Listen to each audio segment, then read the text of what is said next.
Man, I can't stand these all bench lineups. Passing lane, skies a jam. Dynamite dunk and the crowd loves it.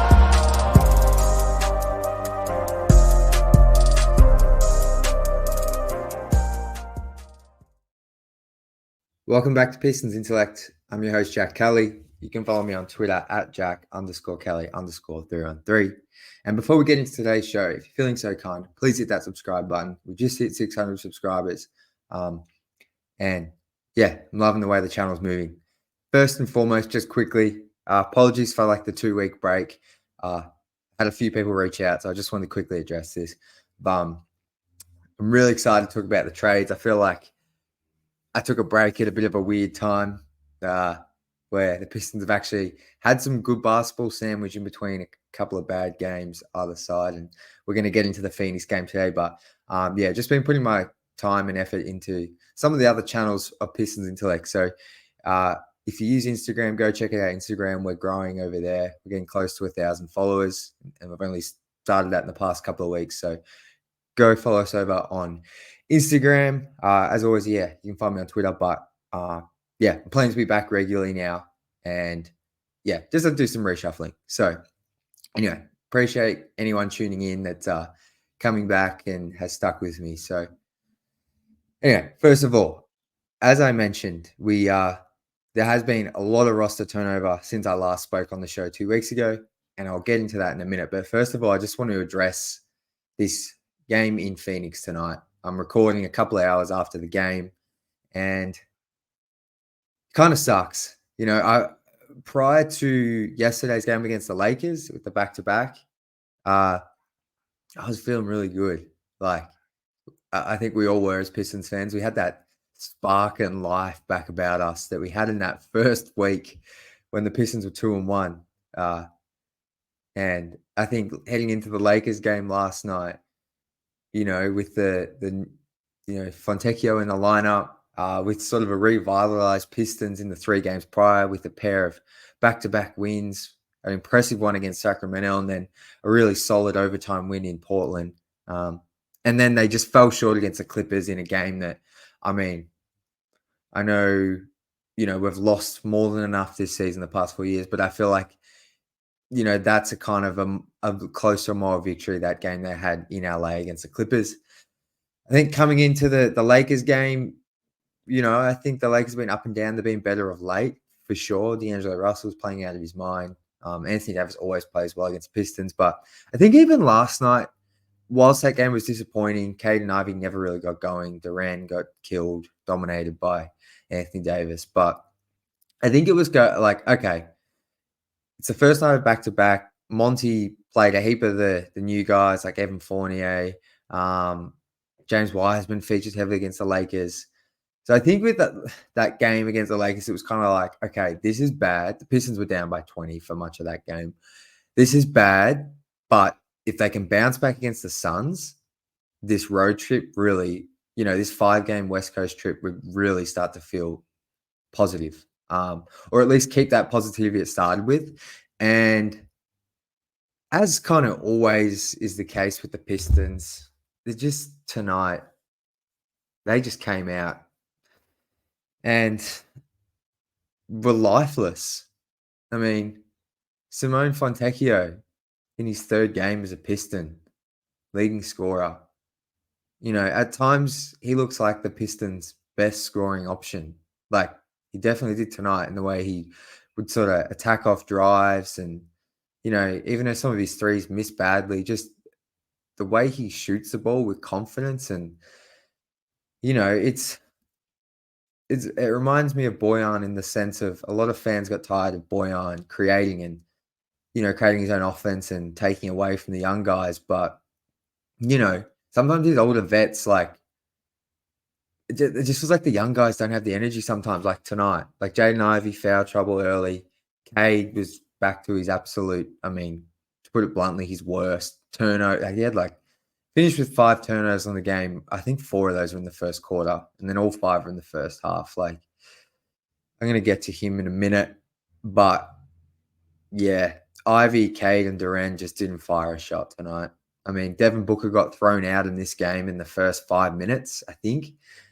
He picked up one technical and then the second one only like a minute later.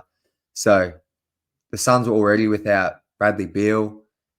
So you think, okay, like, I know the Suns are still technically a better team, but they're missing two of their best players. Like, Devin Booker is an absolute stud. Like, that's going to put a lot of load on KD. Maybe the Pistons can find a way to win this. I know the Pistons don't have their full roster, but still.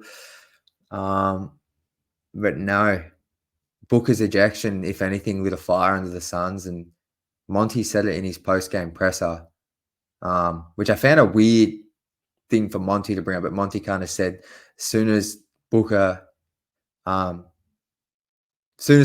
ejected, he knew the Pistons were in trouble. And he said himself he knew the Pistons weren't going to be ready for it because the Suns were going to be physical and they were going to get handsy on defense and they're going to get deflections. And that's exactly what the Suns did. But I just found it weird that Monty's kind of saying like he knew his guys wouldn't be expecting that, when it's like, I don't know, it came off as a bit of an excuse to me, when it's like, I'm not sure it's the best way to phrase it after you've just got your ass handed to you by, the final score says 100 to 116, but the Pistons down by 30 in the third quarter, and it was 20 for 25, it felt like, for most of that fourth. So there's a few weird comments in Monty's presser, which, he was laughing at times. He's kind of blamed the travel schedule the Pistons have with this West Coast trip, which, I'm not saying anything he's saying is not valid, but I just kind of was saying how he's proud of his guys sticking it out on this road trip in this season, sort of losing. And Monty's press has just become really weird. Like, I just feel like the timing of that is just like, you just got the absolute shit kicked out of you. And you're kind of saying, I'm proud of my guys, like the way they're, fighting against this losing and being positive. It's like, I get that's true, but it's just like from a PR and media standpoint. Like, I mean, I know these guys, you want your coach and your players to be as authentic as possible in these situations, but I don't know. That was the first time I've watched a presser, because often when I watch the games on League Pass, for those that have League Pass, they now show the press conferences as soon as they happen live on the feed. So I've started watching them a lot more this season.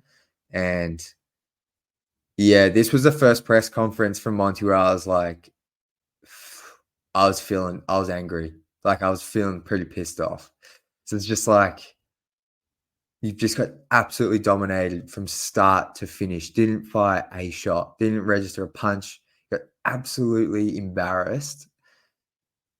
Like, and you're kind of coming in laughing and blaming the schedule and blaming travel and saying the guys are positive for losing. Like, I don't know. I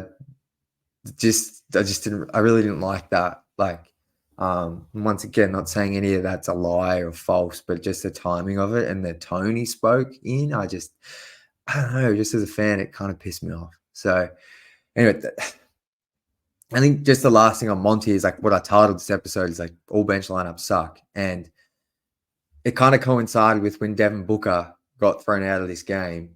What did Booker play? Played 5 minutes, like I said. So he got thrown out around the 7-minute mark, 6-minute mark of the first quarter. And Jaden Ivey checked out the sixth minute of the first quarter. And then the bench lineup slowly filtered in. And I mean, yeah. The Pistons were fielding a lineup with Shake Milton, Evan Fournier, Marcus Sasser, James Wiseman, and Troy Brown Jr.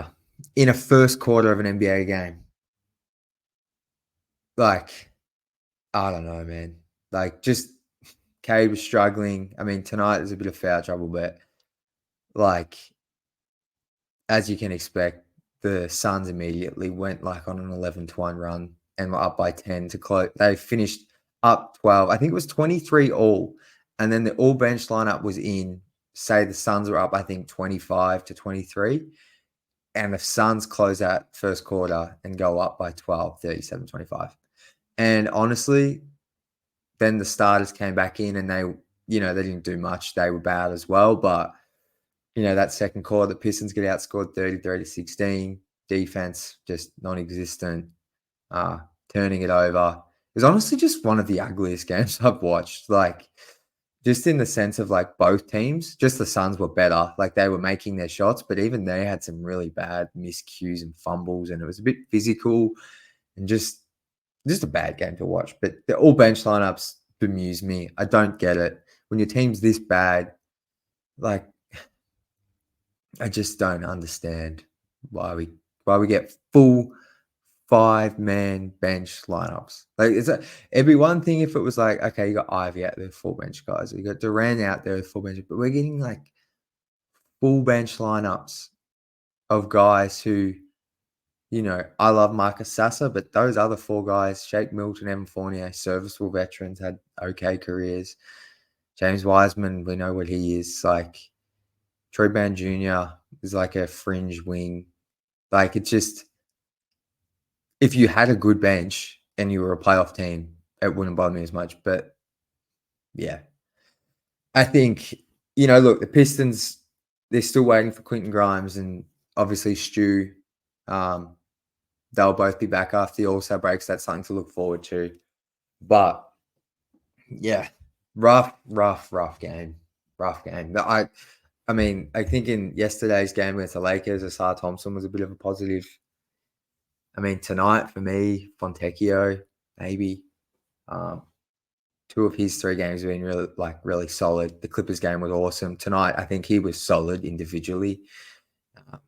Didn't really do much in the Lakers game, but he's a role player. Like, I think considering he's been thrown into this team, he's lived up, he's exceeded my expectations so far, just from a production standpoint on very limited time with the team. Asar did a little bit. He finished with 14-7, couple of steals. But, I feel like some of that came, much of the game, Pistons were out of it. So I think Asar maybe, another bright spot, have back-to-back games with double-digit scoring. That's great. Not really sure what else, to be honest. Let me know in the comments if you enjoyed anything else. But yeah, those all bench lineups, man, I don't get it. I really don't. And I know I'm not alone. Obviously, it's arguably the biggest talking point of late with this team and throughout the season. So that's enough about the past 2 days and that kind of thing. So I'm going to move on to the trade deadline, because whilst I've just spent 10 minutes being, a bit upset and negative, how can I put it like this?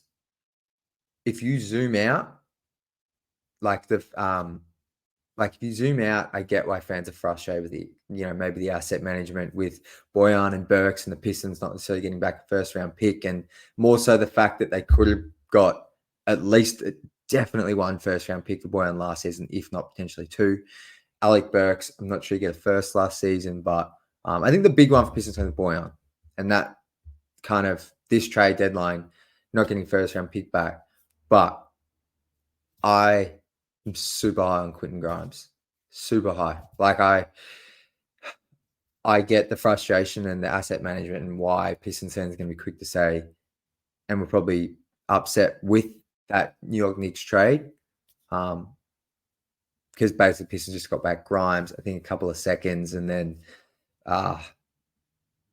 Malachi Flynn, a couple other players that got waived. So, but I'm really high on Quentin Grimes. 6'5" guard. I'm not sure he's a starter in this league, but he is like touch undersized, but he's perfect 3-and-D wing.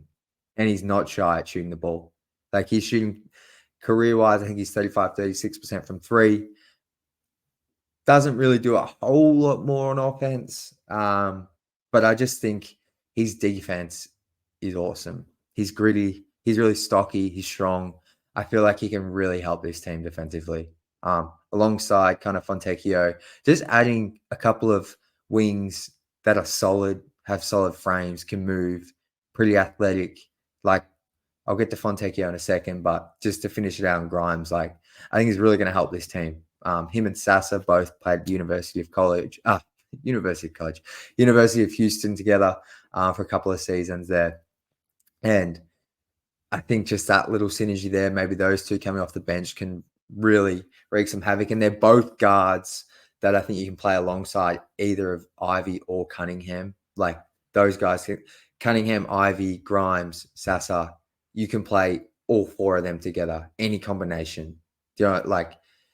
I feel like, I mean, heck, if you want to go really small, like you could play all those four guards plus Duran in very specific situations, but all three of those guys, like there's so much. I really like the flexibility you have there, and like um, the scoring capability, the shooting. I really like that. So big on the Grimes one. I I think I was just happy to see the Boyan and Burks thing, and I was kind of high on keeping Boyan this last off season because I felt like his shooting would be really helpful. Obviously, as we saw that his defense was really detrimental to this team. Pistons just not really been able to ever field their full squad, and then when it was together for bits and pieces prior to the trade deadline, it just wasn't it. Didn't have enough wings, couldn't get a stop. Defense is still an issue, don't get me wrong, but I just think um, look, I think that I was happy with that trade. Get why some fans might not be, but I didn't mind the Knicks trade. Didn't mind it at all. And then the Fontecchio trade, I think that's easily one of my favorite moves Troy Weaver's done. Trade away Kevin Knox, second round pick from Detroit, which will have a lot of value because it's going to be pick 31, I believe, something like that. But I just think Fontecchio, I see him for the rest of this season, like he should be starting. Like whether it's at the 3 or the 4, he should be starting. Just tonight, for instance, like 2 or 7 from 3. He hasn't shot the 3 ball as well, but just the threat of him shooting, like when he shoots, like I feel like it's a great shot no matter what. Like his first game as the Clippers scored 20, 21 points on 19 shots. Some people said to me that's too many shots. I said, to be honest, I thought every shot he took in that Clippers game was valid. It was off great ball movement. They were open shots. Like he's a shooter. Shoot the shit out of the ball. Like I don't care if he takes 12 shots or 19 shots, as long as they're good quality shots and they're coming off ball movement or they're coming off like the ball reversing back to him and him being able to attack a bent defense. Like I'm cool with him because like tonight you saw he looked like the Pistons' best scorer by far tonight, just with his size and strength, and he's got like really good footwork on his drives. And this is something that sometimes Cade and Ivy struggle with, and Jaden's getting better. And Cade, when his handle's right, he can look good on drives. But when Tekio's just used his big 6'8" frame and his footwork just to like barrel to the rim. Even one, it looked like he kind of traveled on a Euro today against the Suns, but he kind of disguised it well enough. It probably was a travel, but he just looks so smooth with it. And I've just been so impressed with him. And I don't think he's a great, awesome defender, but I think he's big. He tries really hard. I know that's one of those things that's, there's no stats to back up, but I think he tries really hard. I love his attitude. Yeah, I think that was definitely, I think we'll look back and it's going to depend on how much he gets paid this summer, which is kind of one of the reasons the Pistons got him for a second round pick and Knox only, even though that second round pick has value. But, they're going to have to make a decision how much they pay him this summer. So that'll obviously dictate how we look back on this trade. But I think just from a skill and talent point of view, I really like that trade. And then I think the last thing I'll just touch on, I don't think I've missed anything else worth discussing too much. Shake Milton and Troy Brown Jr., bringing those two guys in, I think Troy Brown Jr. has shown some stuff. I think he's just another athletic type wing that can help. Shake Milton, veteran guard, who I feel like might be a buyout candidate, to be honest, but I don't really have too many other thoughts on those guys for the moment. I think where I'll just finish this is kind of the Pistons waiving Killian Hayes. It's unfortunate because this is probably the last time I ever talk about Killian, so I'm just going to share my final thoughts. But yeah, it's unfortunate because he was a guy I wanted the Pistons to draft. Admittedly, back in that draft cycle, I was a huge Pistons fan, but I didn't pay too much attention to the draft and make content anything like I do now. So I wasn't as plugged in. But at the time, I really wanted Killian. Like I loved his game. Obviously, Kevin O'Connor, listening to the Mismatch at the time, reading the draft guides, like that had a bit of an influence. But just like, I'm a lefty myself. Like I got seduced by the highlights, the step backs, and, the promise of him being this bigger guard that can. Yeah, there was Harden comparisons thrown out, like, which were crazy, but you never know. Like pick 7, it can be anything. So it's unfortunate the way it's ended, the fact he had to get waived, but I think it's like I'm no cap guru, so call me out on this if it wasn't. Yeah, like I think the asset had such little value in Killian. Like the Pistons would have traded him if they could. I think some people will say, well, they had to cut and wait. The reason they had to waive all these players is 'cause they had to get down to a certain amount before the trade deadline window ended. But um, yeah, I think Killian, I could see him popping back up in the NBA, especially the second half of this season with the team. But yeah, wild that he's been waived. If you had told me, honestly, like it was a shock for him to be waived. No question about it. Especially if you had told me that, halfway through his second season when there was still that hope that he could be Cade's backcourt mate. But I think ultimately opening up those minutes for Ivy, and unfortunately taking that option away from Monty is a good thing for this team. And that's kind of where we're at this season. So I think if I had to give it a grade, because I was never in on a Zach LaVine trade or a huge swing like that, I think I would honestly give the trade deadline like a B to B plus. A lot of that will have to do how they play the rest of this season, but just as of right now, I believe they're 2-4 since the trade deadline. So, I mean, the one really nice win was the one against Sacramento. The Portland one, like that Portland team's not very good. So that was a fun win, a great comeback win, and like a good morale win. But, it's that Sacramento win that's kind of giving me hope. So, yeah, solid deadline. Let me know your thoughts. I know it's been a little bit now since trade deadline, about a week, but yeah, how are you feeling? I'm sure my assessment is a lot different to some others, so let me know below. Now, final thing I want to touch on is kind of what I'm going to be watching for post All-Star break. Now, the Pistons believe they have just around 8 days off until they play. Maybe they play this time in a week at Indiana. So they've got about a week off. And I think I've said this last year, but I think for me, what I'm watching for post All-Star break, first and foremost, like bottom line, that this is number one priority, is Cade Cunningham. Who is Cade Cunningham? I know he's coming back from injury, but is the peak version of Cade Cunningham that guy we saw, put up 240 pieces, average like 30 points across a 10-game span, 6 assists, 6 boards. Is that Cade Cunningham? Or is it more of the guy we've seen lately who turns it over, energy can be a bit low, and, at times doesn't look like close to a guy you want running your team as number one option, like if you're serious about winning. Because, yeah, back-to-back games where he's just hasn't really looked like. I hold Cade to a higher standard because, like, this whole thing goes as far as Cade goes with the roster as it currently is.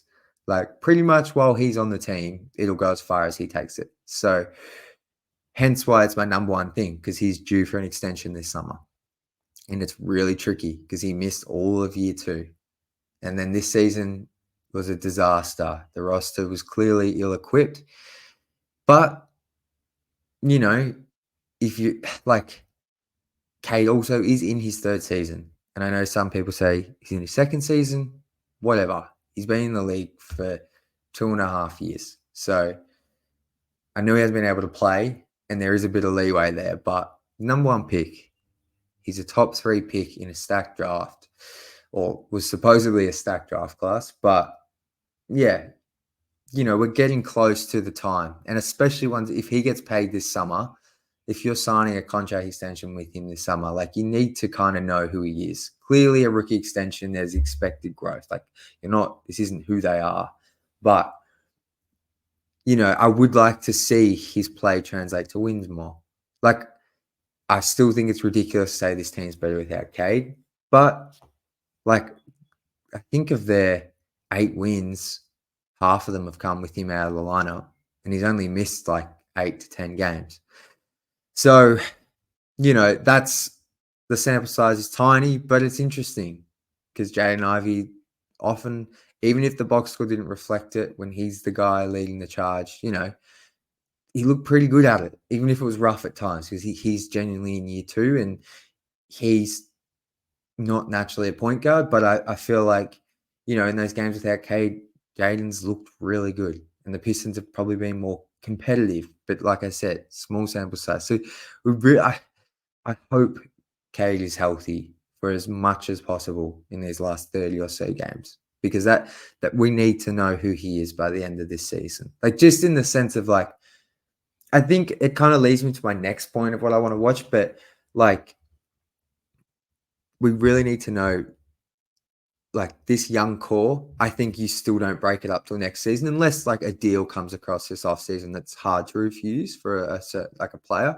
But I think this young core's got up until the trade deadline or next offseason to really have to make decisions. But it would be nice to see some wins with Cade leading the charge then the season, because that aforementioned like 10 to 15 game stretch I mentioned, like in December, Pistons lost like every single game. They broke the streak against the Raptors and Cade had 30 points and 10 assists. But like, it all came in losses. So I think Cade's a winning player. I still think he's the best player on this team. But, it's fair to question that, because when he hasn't been in the lineup, this team has looked kind of more competitive. Nothing to get excited about and think that you should trade Cade, not at all. But I think it's fair to start questioning it, especially like nights like tonight. Like,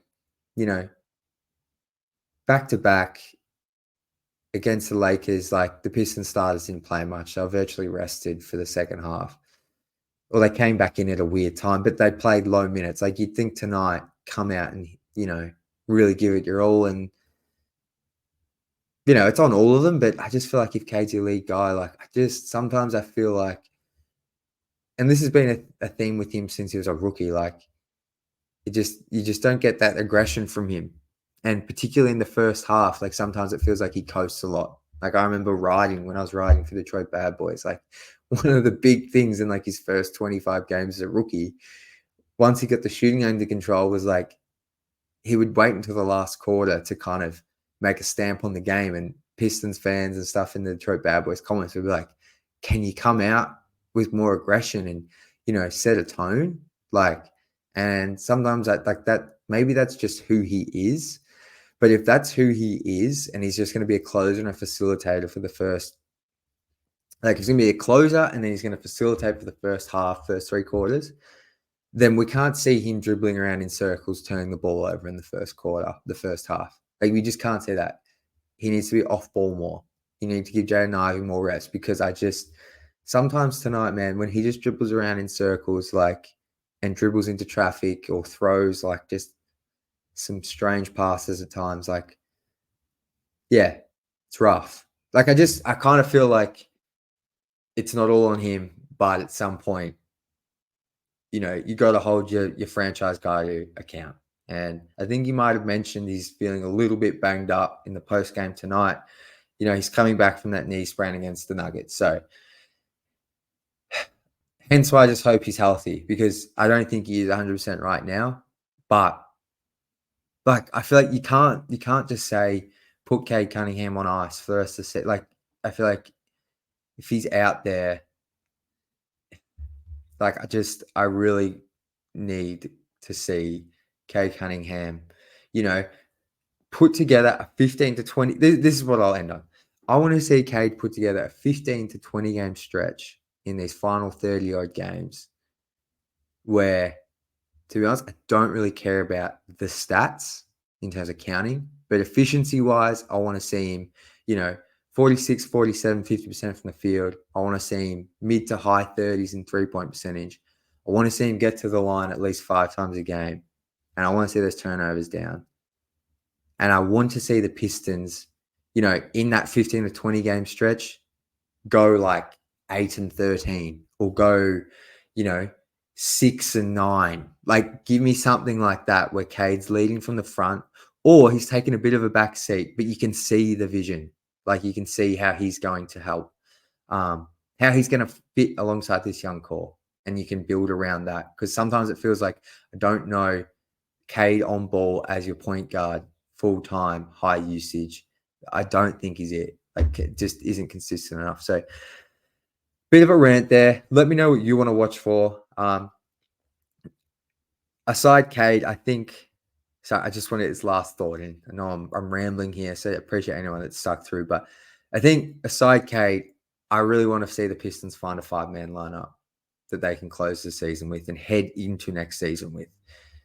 So, like, whether that's the starters they've been playing recently of Ivy, Cade, Duran, Asar, Fontecchio, maybe that's the 5. And they have a positive net rating, and you go into next season without any major moves, but you go next season, you go, this is our starting 5. This is the lineup we know can get us into games and keep us in games and win us games. Or maybe you swap out Asar and Quentin Grimes goes in. Or maybe Fontecchio ends up coming the 6th man and Grimes and Asar start alongside the core 3. Either way, the Pistons need to find a starting group and a 5-man lineup that they can head into the offseason and next season feeling positive about. Because I don't think we've had that in forever. So anyway, I'm going to wrap it up there. Thank you so much for tuning in. Thank you so much for being patient with me while I'm away. Finally, feeling so kind, hit that like button. And as always, hit that subscribe button. I think that'll be it for me for a little bit, unless there's any news. We had the Isaiah Stewart thing happen today. So if there's any news on that, I'll be back. But till then, go Pistons.